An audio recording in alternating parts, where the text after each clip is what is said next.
Hi and hello, welcome to my new YouTube channel Life and Smiles with Unnimaya. അപ്പോൾ ഞങ്ങളുടെ പുതിയ ചാനലിലേക്ക് എല്ലാവർക്കും സ്വാഗതം കേട്ടോ. അപ്പോൾ ഞാൻ ഇതിൽ ആദ്യം ഇടാൻ പോകുന്ന വീഡിയോസ് എന്ന് പറയുന്നത് ഞങ്ങളുടെ തായ്ലൻഡിലേക്കുള്ള ലേഡീസ് ട്രിപ്പിൻ്റെ ഡീറ്റെയിൽസ് ആണ്. Maximum itinerary, planning, package details, amount എല്ലാം ഞാൻ കവർ ചെയ്യാൻ ശ്രമിക്കുന്നുണ്ട് ഇതിൽ. അപ്പോൾ ഞങ്ങൾക്ക് നൈറ്റ് എയർ ഏഷ്യ ഫ്ലൈറ്റാണ് ഫ്രം കൊച്ചി. അപ്പോൾ കൊച്ചി വരെ എത്താനായിട്ട് ഞങ്ങൾ രാവിലെ തന്നെ ഇറങ്ങിയിട്ടുണ്ട്. ഒരു 11:30 ചിറയൻകീഴിൽ നിന്ന് ക്യാബ് പൂനെ എക്സ്പ്രസ്സിലാണ് ഞങ്ങൾ പോകുന്നത്. ഞങ്ങളൊരു 5 ഫ്രണ്ട്സ് ഉണ്ട് കേട്ടോ. അപ്പം നയന, അനു, ബിൻഷ ആൻഡ് ഹീര. അപ്പോൾ ഞങ്ങൾ 5 പേരും കൂടെയാണ് ഇത്തവണ പോകുന്നത്. പിന്നെ ഡാലു ആൻഡ് പ്രീതി അവരെ ഞങ്ങൾ മിസ് ചെയ്തിട്ടുണ്ട്. അപ്പോൾ അവർക്ക് കുറച്ച് പേഴ്സണൽ എമർജൻസീസ് ഉള്ളതുകൊണ്ട് വരാൻ പറ്റിയിട്ടില്ല.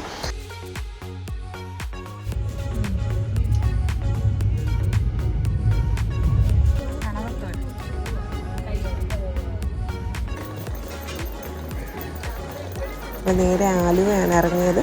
ആലുവ ഒരു 4:30 ഞങ്ങൾ എത്തി. അപ്പം ഞങ്ങൾക്ക് പിന്നെ ഒരുപാട് ടൈം ഉള്ളതുകൊണ്ട് തന്നെ ഞങ്ങൾ ഫുഡ് കഴിക്കാമെന്ന് വിചാരിച്ച ക്ലോക്ക് റൂമിൽ ബാഗൊക്കെ ഡ്രോപ്പ് ചെയ്തിട്ട് ഞങ്ങൾ ഫുഡ് കഴിക്കാൻ പോയി. ഫുഡ് കഴിച്ച് അവിടെ ഇരുന്നപ്പോഴാണ് 6 മണിക്ക് ഞങ്ങൾ മണി എക്സ്ചേഞ്ചിന് ആളെ വരാൻ പറഞ്ഞിട്ടുണ്ടായിരുന്നു. ലുലു എക്സ്ചേഞ്ചിൻ്റെ ആൾ അവിടെ വന്ന് മണി നമുക്ക് എക്സ്ചേഞ്ച് ചെയ്യാനായിട്ട്, അതായത് INR നമ്മൾ തായ് ബാത്തിലേക്ക് കൺവേർട്ട് ചെയ്ത് ഇവിടെ നിന്നേ കൊണ്ടുപോകാമെന്ന് വെച്ചു. അവിടെ പോയിട്ട് ഒരു ബുദ്ധിമുട്ട് വേണ്ട, അല്ലെങ്കിൽ എയർപോർട്ടിൽ നിന്നൊക്കെ മാറ്റുന്നതിനുള്ള എക്സ്ട്രാ ഫീ കൊടുക്കണ്ടല്ലോ എന്ന് വെച്ചിട്ട് ഞങ്ങൾ ഇവിടെ നിന്ന് തന്നെ കൺവേർട്ട് ചെയ്താണ് പോകുന്നത് കേട്ടോ. അപ്പോൾ ഇതാണ് കൊച്ചി ഇൻ്റർനാഷണൽ എയർപോർട്ട്.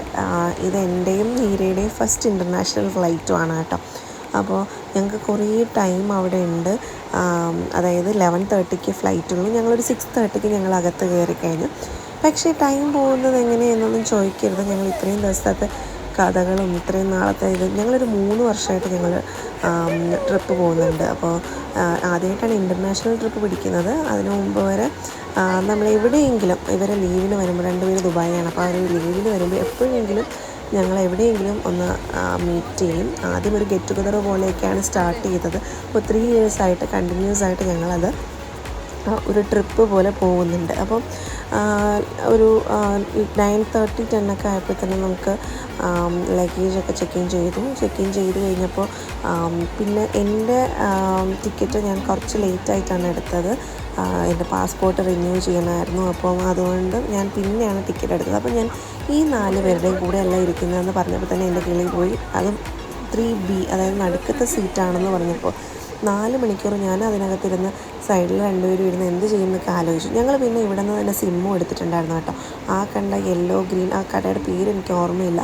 അപ്പം അവിടെ നിന്നിട്ട് ഞങ്ങൾ ഈ സിമ്മിലേക്ക് കൺവേർട്ട് ചെയ്തു. സിം ഇടാനായിട്ട് ഞങ്ങളുടെ കയ്യിൽ ഫോൺസൊന്നും ഇല്ലായിരുന്നു. അതുണ്ടെങ്കിൽ നിങ്ങൾക്ക് അല്ലാതെ തന്നെ സിം വാങ്ങിച്ച് ഇട്ടിട്ട് പോകാവുന്നതാണ്. ഞങ്ങൾ ഈ സിമ്മിലേക്ക് അവിടെ നിന്ന് കൺവേർട്ട് ചെയ്തു. ഇതും നിങ്ങൾക്ക് അവിടെ ഇറങ്ങിയിട്ട് എയർപോർട്ടിൽ നിന്ന് ചെയ്യാവുന്നതേ ഉള്ളൂ. പക്ഷേ ഞങ്ങൾ ഞങ്ങൾ മാത്രമേ ഉള്ളൂ. അപ്പോൾ ഞങ്ങളെല്ലാവരും ആദ്യമായിട്ടാണ് പുതിയൊരു കൺട്രിയിൽ പോകുന്നത്. അപ്പോൾ അങ്ങനൊരു ബുദ്ധിമുട്ടുണ്ടാവണ്ടെന്ന് വിചാരിച്ച് ഞങ്ങളെല്ലാം മാക്സിമം നേരത്തെ എല്ലാം ചെയ്തു. ഒരു 1000 രൂപയ്ക്ക് ഞങ്ങൾക്ക് ഈ സിം കിട്ടി കേട്ടോ. അപ്പോൾ ഞാൻ പറഞ്ഞ പോലെ തന്നെ അവരെല്ലാം ബാക്കിലെ സീറ്റുകളാണ്, ഞാൻ ഫ്രണ്ടിൽ 3B ആയിരുന്നു. പക്ഷേ ഞാൻ പേടിച്ച പോലെ ഒന്നും പറ്റിയില്ല. അപ്പുറം ഇപ്പുറമൊന്നും ആരുമില്ല. എൻ്റെ ആ 3 സീറ്റ്സും ഒഴിഞ്ഞാണ് കിടന്നത്. 4 മണിക്കൂർ ഞാൻ നല്ല സുഖമായിട്ട് നിവർന്ന് കിടന്നാണ് ഞാൻ തായ്ലൻഡിലെത്തിയത്. അപ്പോൾ വളരെ ഫ്രഷായിട്ടാണ് ഞാൻ അവിടേക്ക് ലാൻഡ് ചെയ്തത്. പിന്നെ ഞങ്ങളിങ്ങനെ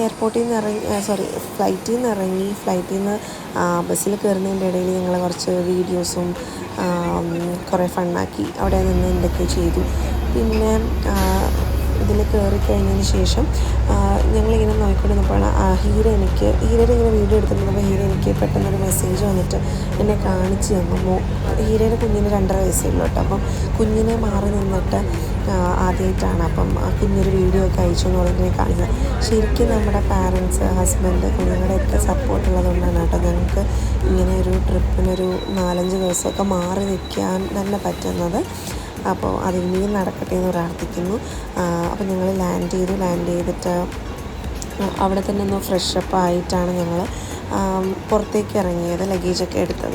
ലഗേജൊക്കെ എടുത്ത് അവിടെ എത്തിയപ്പോൾ ഞങ്ങൾക്ക് ഞങ്ങളുടെ പാക്കേജുകാരെന്ന് പറയുന്നത് ട്രിപ്പോളീസ് ഹോളിഡേയ്സ് എന്ന് പറയുന്നവരാണ്. അപ്പോൾ അവർ ഞങ്ങളെ കാത്തു നിൽക്കുന്നുണ്ടായിരുന്നു. നമ്മുടെ ഒരു പ്ലക്കാർഡൊക്കെ വെച്ചിട്ട് കറക്റ്റ് അവർ അപ്പോൾ തന്നെ ഒരു ക്യാബ് ഡ്രൈവറിനെ അറേഞ്ച് ചെയ്തിട്ടുണ്ടായിരുന്നു. അപ്പം അവർ ആ ക്യാബ് നമ്മൾ അതിനകത്ത് നമ്മുടെ ലഗേജൊക്കെ വെച്ച് കയറി.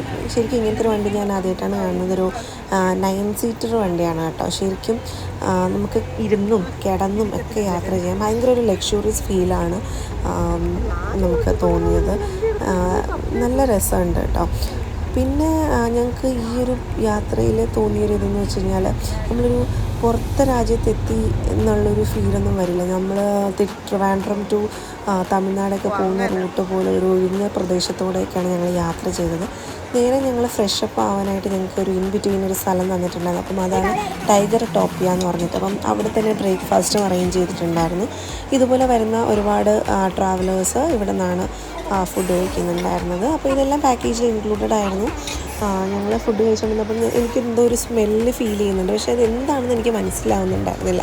അപ്പോൾ ഇവിടെ 2 ടൈഗേഴ്സ് ഉണ്ടെന്ന് അറിയാം. പക്ഷേ നമ്മൾ ഈ ചില്ലുകൂട്ടിനകത്തിരുന്നാണ് ഫുഡ് കഴിക്കുന്നത്. ഈ ചില്ലുകൂട്ടിലിരുന്ന് നമ്മുടെ ടൈഗേഴ്സിനെ നമുക്ക് കാണാൻ പറ്റുമെന്നൊന്നും അറിയുന്നുണ്ടായിരുന്നില്ല. അപ്പോൾ ശരിക്കും അത് അവരുടെ ഒരു ലോകമാണ്. നമ്മൾ ആ ചില്ലുകൂട്ടിലിരുന്ന് അവരെ കാണുന്നു, കഴിക്കുന്നു, അങ്ങനെയുള്ളൊരു സെറ്റപ്പാണ് കേട്ടോ. അത് ഭയങ്കര ഒരു എക്സൈറ്റിംഗ് ആയിരുന്നു ആ ഒരു സംഭവം എന്ന് പറയുന്നത്. പിന്നെ ഫുഡൊക്കെ അത്രയ്ക്ക് ഇത്ര തന്നെ നമുക്ക് അഡ്ജസ്റ്റബിളായിട്ട് വിശപ്പിന് വേണ്ടി മാത്രം കഴിച്ചു എന്ന് തന്നെ പറയാം. അപ്പോൾ 2 ടൈഗേഴ്സിനെയാണ് ഞാനിവിടെ കണ്ടത്. നമുക്ക് പക്ഷേ നമ്മുടെ ഐറ്റിനറിയിൽ ഓൾറെഡി ഒരു ടൈഗർ പാർക്ക് എന്ന് പറഞ്ഞിട്ടൊരു സ്ഥലമുണ്ട്. അപ്പം അവിടെ വെച്ചിട്ട് തന്നെ നമുക്ക് ഫോട്ടോസ് എടുക്കാം, വീഡിയോസ് എടുക്കാം, അങ്ങനെയൊക്കെയുള്ള ഫെസിലിറ്റീസ് അതിലുണ്ട്. അതുകൊണ്ട് ഞങ്ങൾ ഇവിടെ ഓപ്റ്റ് ചെയ്തിട്ടുണ്ടായിരുന്നില്ല. ഇവിടെ അതും ഉണ്ട്. ഇവിടെ അങ്ങനത്തെയുള്ള ആക്ടിവിറ്റീസൊക്കെ ഉണ്ട്. പക്ഷേ ഇവിടെ ഓപ്പണും ആയിട്ടില്ല. നമ്മൾ കുറച്ച് രാവിലെയാണല്ലോ എത്തിയത്. ഒരു 7-7:30 മണിയായപ്പോഴേക്കാണ് ഞങ്ങളവിടെ എത്തിയതെന്ന് തോന്നുന്നു. അപ്പോൾ അത് ഓപ്പണും ആയിട്ടില്ല. ഞങ്ങൾ ഫുഡൊക്കെ കഴിച്ചൊന്ന് ഫ്രഷപ്പായിട്ട് ഞങ്ങൾ നേരെ തിരിച്ച് വണ്ടിയിലുണ്ട്. ഈ സമയത്തൊക്കെ നമ്മുടെ ഡ്രൈവർ നമ്മളെ വെയിറ്റ് ചെയ്യും കേട്ടോ. അയാളും അവിടെ നിന്ന് തന്നെയാണ് ഫുഡൊക്കെ കഴിച്ചത്. എന്നിട്ട് നമ്മളെ വെയിറ്റ് ചെയ്ത് അവിടെ നിന്നിട്ട് ഞങ്ങൾ നേരെ പോകുന്നത്, നമ്മൾ ബാങ്കോക്കിലാണല്ലോ ലാൻഡ് ചെയ്തത്. ബാങ്കോക്ക് ടു പട്ടായ ആണ്. 2.5 hours ജേർണി ഉണ്ട്. അപ്പം അവിടെ പട്ടായ ഗോൾഡൻ ബീച്ച് എന്ന് പറഞ്ഞിട്ടൊരു ഹോട്ടലിലാണ് കേട്ടോ ഞങ്ങളുടെ സ്റ്റേ എടുത്തിരുന്നത്. അപ്പോൾ കൂടുതൽ ഡീറ്റെയിൽസ് നെക്സ്റ്റ് വീഡിയോയിൽ. ഈ ചാനൽ സബ്സ്ക്രൈബ് ചെയ്യാൻ മറക്കണ്ട. ബൈ.